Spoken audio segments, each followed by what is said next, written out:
there's been a lot of controversy about the border issue in Ireland. During the referendum campaign, you said if you pulled out of the EU and came out of free movement, then how could you have a situation where there was an open border with a country that was in the EU and had access to free movement? How does your speech help solve that?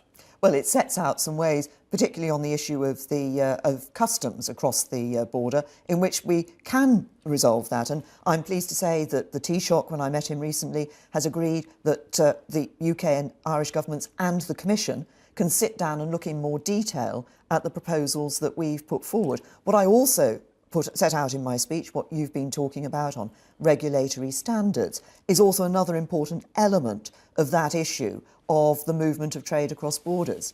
But you say very clearly in that part of the speech that those new regulatory standards, which would remain at least as high as the EU's, would constrain our ability to lower regulatory standards for industrial goods. So you accept that your model for the Irish border does tie the hands of industry if they want to diverge from the EU?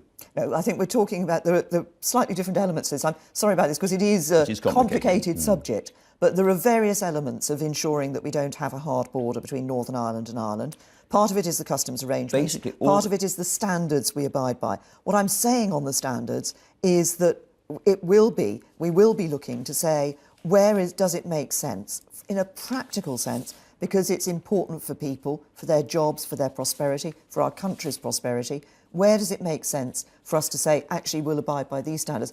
But don't just... can I just add this point? Because I think this is quite important. Because we talk about EU standards, but actually often what we're talking about is not EU standards, it's not European standards, it's international standards. Because many of these things are developed in an international market.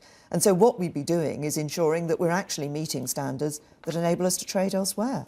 And do you think that the borderline between Islington and Camden is a very useful comparison of the Irish border?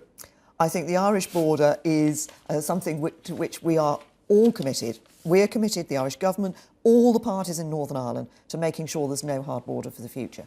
And that's why I'm pleased that with the Commission and the Irish government, we'll be able to sit down and in a very much more detailed sense say, what are the proposals we've put forward, how would they work? Let's see which is the best option for the future. Boris Johnson thinks there might have to be a hard border.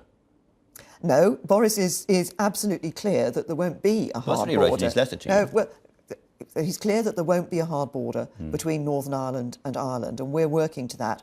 We've got proposals as to how we can achieve that. Now we're going to be able to sit down and talk with others about how we do that. But that's part of my message in this speech overall was, we've set out our ideas for the future, for this ambitious relationship. Okay. Let's actually get on and start the negotiations, start actually sitting down and talking in detail about it.